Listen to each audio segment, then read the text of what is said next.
La FHPMCO, c'est la Fédération de l'hospitalisation privée, branche médecine, chirurgie, obstétrique. Jérôme, quand je viens chez toi, ça me remonte le moral, hein, parce que quand je me regarde, je me désole, et quand je me compare, je me console, hein, parce que on a tous les mêmes problèmes, et je crois que pour ta synthèse, le terreau est fait.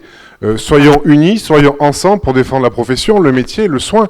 Et je veux dire, c'est vrai que je représente l'établissement de santé, alors peut-être que vu de loin, on paraît en bonne santé, on paraît avec des beaux bâtiments, on paraît costaud. Non, on a aussi nos problèmes.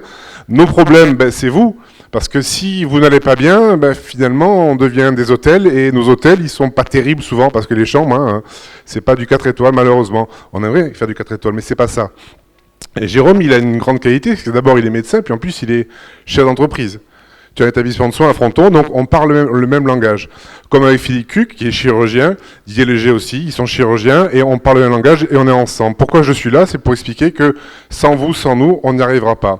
Moi, aujourd'hui, j'ai un problème majeur avec le gouvernement, pardon, mais c'est pas le seul problème que j'ai, parce qu'il y en a plein de problèmes, et je crois qu'on en a tous des problèmes avec le gouvernement actuel. C'est qu'ils ont inventé dans le projet de loi 2014 ce qu'on appelle la dégressivité tarifaire. Je vais vous expliquer en 2 mots, ça va être rapide.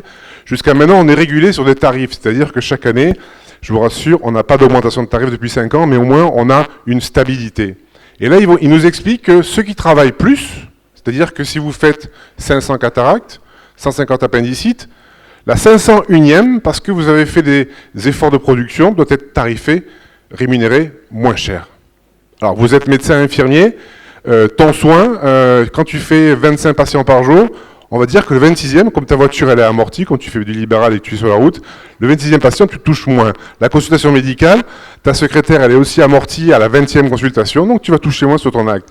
Ça me paraît tellement fou que je ne sais pas comment ils font pour trouver ça. Alors j'ai la réponse. À la DGOS, ils sont 400 à réfléchir tous les jours pour savoir ce qu'ils vont inventer comme nouvelle norme. Ils sont 400. Mais il n'y a pas que la DGOS, il y a aussi la DSS, ils sont aussi 400. Il y a l'assurance maladie, c'est ton grand copain, je crois, l'assurance maladie au niveau national. Hein. J'ai cru comprendre que vous n'étiez pas très...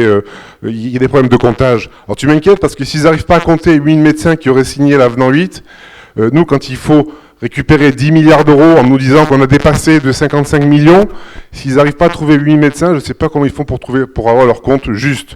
Alors ça m'inquiète et peut-être que moi aussi je vais envoyer un huissier pour avoir les comptes. Parce que nous, le privé, c'est 10 milliards d'euros. Et mon grand frère, madame qui était avant moi, les hôpitaux publics, c'est 50 milliards d'euros. Je vous rassure, il simplifie l'hôpital public parce que à la PHP, je crois que la directrice elle a sauté là récemment, donc il commence à simplifier les couches transversales. Je m'en doute. Et j'ai déjà le nom, mais je pense que vous l'avez aussi. Vous l'avez aussi. Vous l'avez aussi. C'était l'humour, bien évidemment. Donc vous dire qu'on est ensemble et que nous, on est à votre disposition pour qu'on porte le même message. Je pense que chaque corporation, si j'avais peut-être eu une idée, c'est de choisir un thème. Et souvent, quand je rencontre des élus ou des... Alors, on a un peu tapé sur les syndicats. Moi, je suis pharmacien à la base. Le tiers payant pour l'officine, c'était bon, quoi. Et le représentant des pharmaciens l'a dit, je pense qu'on ne peut pas revenir en arrière. Pour vous, c'est différent, les médecins, et je ne me prononcerai pas là-dessus, je ne suis pas qualifié ni compétent. Mais pour l'officine, c'était bon, ça a permis quand même de solvabiliser les assurés sociaux. Donc je pense qu'il faudrait que toutes corporations qui sont citées, et tu as tout le monde là, on ait une revendication, et qu'on la porte tous ensemble un jour, et ce jour-là, ce soit le point de départ d'un grand mouvement de la santé. Et c'est vrai que Jérôme, merci, Jean-Claude aussi, David, Madame, Monsieur aussi, de mettre tout ce monde-là autour de la table, de cet amphi. Ça fait plaisir de retrouver un amphi pour qu'on soit ensemble et qu'on continue la lutte et surtout qu'on la commence tous ensemble et qu'on évite de se chamailler les uns les autres et qu'on soit ensemble pour défendre la profession. Merci.